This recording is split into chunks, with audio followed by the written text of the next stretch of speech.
The Marshall Plan was an American initiative to aid Western Europe, in which the United States gave $13 billion in economic support to help rebuild Western European economies after the end of World War II. The plan was in operation for 4 years beginning in April 1947. The goals of the United States were to rebuild war-devastated regions, remove trade barriers, modernize industry, make Europe prosperous again, and prevent the spread of communism. The Marshall Plan required a lessening of interstate barriers, a dropping of many petty regulations constraining business, and encouraged an increase in productivity, labor union membership, as well as the adoption of modern business procedures. The Marshall Plan aid was divided amongst the participant states roughly on a per capita basis. A larger amount was given to the major industrial powers, as the prevailing opinion was that their resuscitation was essential for general European revival. Somewhat more aid per capita was also directed towards the Allied nations, with less for those that had been part of the Axis or remained neutral. The largest recipient of Marshall Plan money was the United Kingdom, followed by France and West Germany.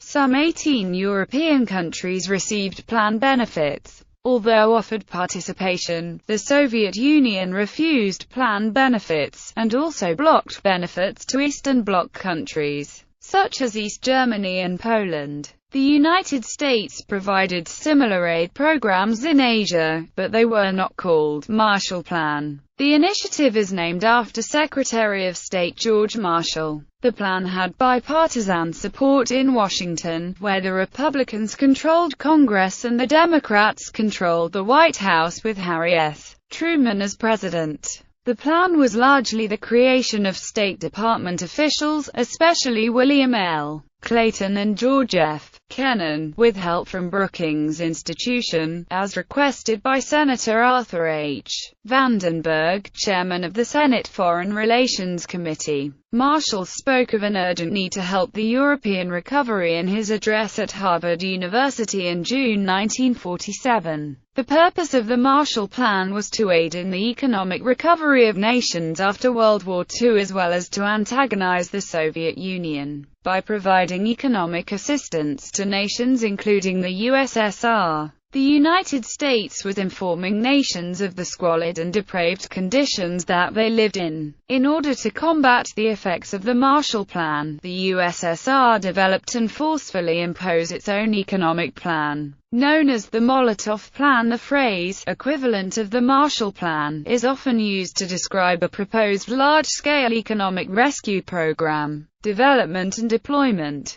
The Reconstruction Plan, developed at a meeting of the participating European states, was drafted on June 5, 1947. It offered the same aid to the Soviet Union and its allies, but they refused to accept it, as to do so would be to allow a degree of U.S. control over the communist economies. In fact, the Soviet Union even prevented its satellite states from accepting. Secretary Marshall became convinced that Stalin had absolutely no interest in helping restore economic health in Western Europe. President Harry Truman signed the Marshall Plan on April 3, 1948, granting $5 billion in aid to 16 European nations. During the 4 years that the plan was operational, U.S. donated $13 billion in economic and technical assistance to help the recovery of the European countries that had joined in the Organization for European Economic Cooperation. In 2013, the equivalent sum reflecting currency inflation since 1948 totaled roughly $148 billion.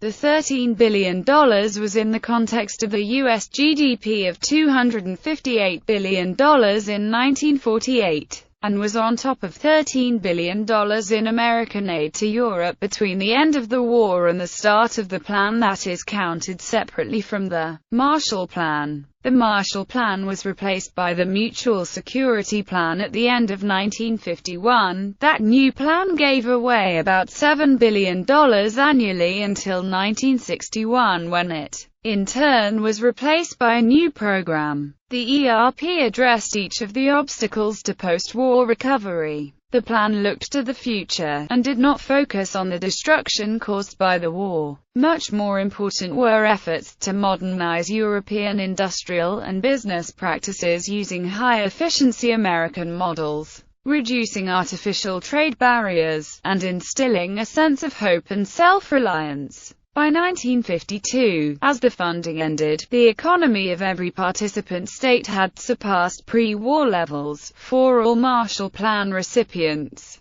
output in 1951 was at least 35% higher than in 1938. Over the next 2 decades, Western Europe enjoyed unprecedented growth and prosperity. But economists are not sure what proportion was due directly to the ERP, what proportion indirectly, and how much would have happened without it. A common American interpretation of the program's role in European recovery is the one expressed by Paul Hoffman, head of the Economic Cooperation Administration, in 1949. When he told Congress that Marshall Aid had provided the critical margin, on which other investment needed for European recovery depended. The Marshall Plan was one of the first elements of European integration, as it erased trade barriers and set up institutions to coordinate the economy on a continental level, that is, it stimulated the total political reconstruction of Western Europe.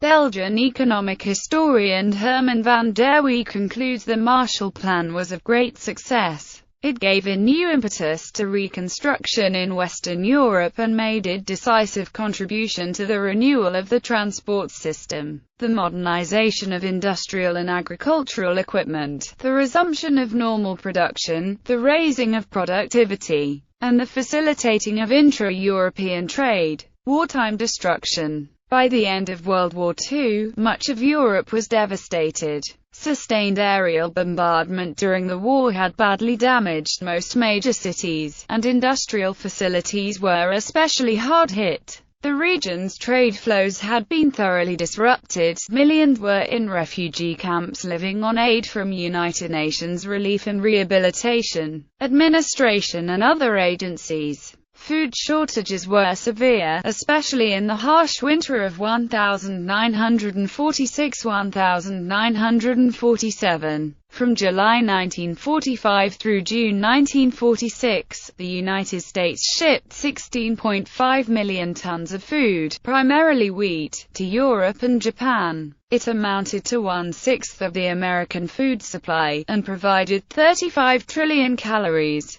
Enough to provide 400 calories a day for 1 year to 300 million people. Especially damaged was transportation infrastructure, as railways, bridges, and docks had been specifically targeted by airstrikes, while much merchant shipping had been sunk. Although most small towns and villages had not suffered as much damage, the destruction of transportation left them economically isolated. None of these problems could be easily remedied, as most nations engaged in the war had exhausted their treasuries in the process. The only major powers whose infrastructure had not been significantly harmed in World War II were the United States and Canada. They were much more prosperous than before the war, but exports were a small factor in their economy. Much of the Marshall Plan aid would be used by the Europeans to buy manufactured goods and raw materials from the United States and Canada. Initial post-war events. Slow recovery. Europe's economies were recovering slowly, as unemployment and food shortages led to strikes and unrest in several nations. In 1947, the European economies were still well below their pre-war levels and were showing few signs of growth.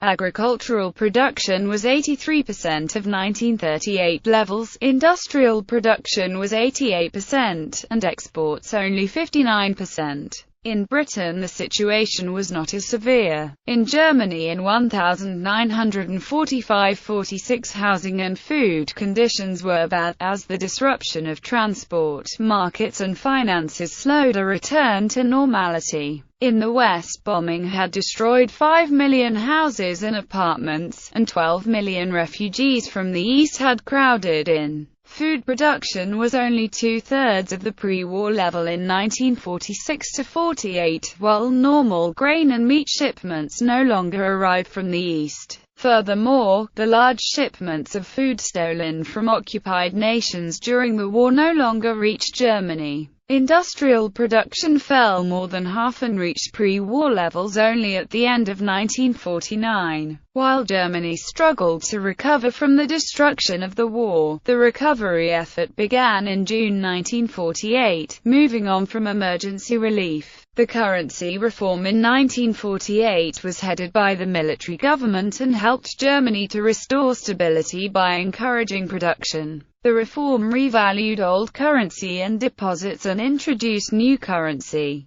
Taxes were also reduced and Germany prepared to remove economic barriers. During the first 3 years of occupation of Germany, the UK and US vigorously pursued a military disarmament program in Germany, partly by removal of equipment but mainly through an import embargo on raw materials, part of the Morgenthau Plan approved by President Franklin D. Roosevelt. Nicholas Ballakans concludes that, as long as German industrial capacity was kept idle, the economic recovery of Europe was delayed. By July 1947, Washington realized that economic recovery in Europe could not go forward without the reconstruction of the German industrial base, deciding that an orderly, prosperous Europe requires the economic contributions of a stable and productive Germany. In addition, the strength of Moscow-controlled communist parties in France and Italy worried Washington. In the view of the State Department under President Harry S. Truman, the United States needed to adopt a definite position on the world scene or fear losing credibility. The emerging doctrine of containment argued that the United States needed to substantially aid non-communist countries to stop the spread of Soviet influence.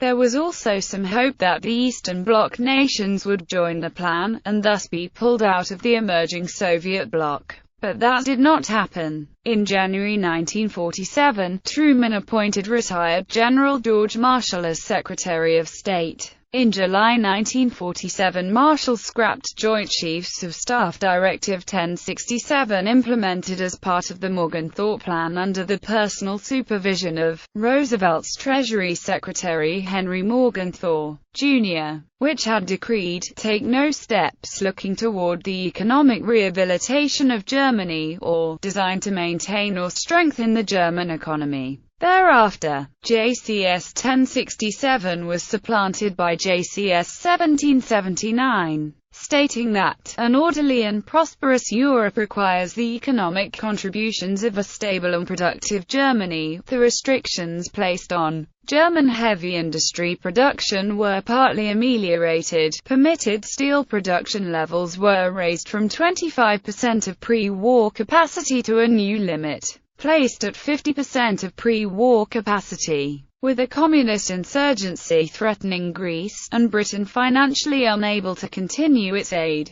the President announced his Truman Doctrine on 12 March 1947, to support free peoples who are resisting attempted subjugation by armed minorities or by outside pressures, with an aid request for consideration and decision, concerning Greece and Turkey. Also in March 1947, former U.S. President Herbert Hoover, in one of his reports from Germany, argued for a change in U.S. occupation policy, amongst other things stating, "There is the illusion that the new Germany left after the annexations can be reduced to a pastoral state. It cannot be done unless we exterminate or move 25 million people out of it." Hoover further noted that, "The whole economy of Europe is interlinked with German economy through the exchange of raw materials and manufactured goods. The productivity of Europe cannot be restored without the restoration of Germany as a contributor to that productivity." Hoover's report led to a realization in Washington that a new policy was needed. Almost any action would be an improvement on current policy. In Washington, the Joint Chiefs declared that the complete revival of German industry, particularly coal mining, was now of primary importance to American security. The United States was already spending a great deal to help Europe recover. Over $14 billion was spent or loaned during the post-war period through the end of 1947, and is not counted as part of the Marshall Plan. Much of this aid was designed to restore infrastructure and help refugees. Britain, for example, received an emergency loan of $3.75 billion. The United Nations also launched a series of humanitarian and relief efforts almost wholly funded by the United States. These efforts had important effects, but they lacked any central organization and planning, and failed to meet many of Europe's more fundamental needs. Already in 1943, the United Nations Relief and Rehabilitation Administration was founded to provide relief to areas liberated from Germany. UNRRA provided billions of dollars of rehabilitation aid, and helped about 8 million refugees. It ceased operation of displaced persons camps in Europe in 1947. Many of its functions were transferred to several UN agencies. Soviet negotiations. After Marshall's appointment in January 1947, administration officials met with Soviet Foreign Minister Vyacheslav Molotov and others to press for an economically self-sufficient Germany, including a detailed accounting of the industrial plants, goods and infrastructure already removed by the Soviets in their occupied zone. The Soviets took a punitive approach, pressing for a delay rather than an acceleration in economic rehabilitation, demanding unconditional fulfillment of all prior reparation claims, and pressing for progress toward nationwide socio-economic transformation. After 6 weeks of negotiations, Molotov rejected all of the American and British proposals. Molotov also rejected the counter-offer to scrap the British-American Bizonia and to include the Soviet zone within the newly constructed Germany. Marshall was particularly discouraged after personally meeting with Stalin to explain that the United States could not possibly abandon its position on Germany. While Stalin expressed little interest in a solution to German economic problems, Marshall's speech, after the adjournment of the Moscow Conference following 6 weeks of failed discussions with the Soviets regarding a potential German reconstruction, the United States concluded that a solution could not wait any longer. To clarify the U.S.'s position, a major address by Secretary of State George Marshall was planned. Marshall gave the address to the graduating class of Harvard University on June 5, 1947. Standing on the steps of Memorial Church in Harvard Yard, he offered American aid to promote European recovery and reconstruction. The speech described the dysfunction of the European economy and presented a rationale for U.S. aid. The modern system of the division of labor upon which the exchange of products is based is in danger of breaking down. Aside from the demoralizing effect on the world at large and the possibilities of disturbances arising as a result of the desperation of the people concerned, the consequences to the economy of the United States should be apparent to all. It is logical that the United States should do whatever it is able to do to assist in the return of normal economic health to the world, without which there can be no political stability and no assured peace. Our policy is not directed against any country, but against hunger, poverty, desperation and chaos. Any government that is willing to assist in recovery will find full cooperation on the part of the USA. Its purpose should be the revival of a working economy in the world so as to permit the emergence of political and social conditions in which free institutions can exist. Marshall was convinced that economic stability would provide political stability in Europe. He offered aid, but the European countries had to organize the program themselves. The speech, written by Charles Bolan, contained virtually no details and no numbers.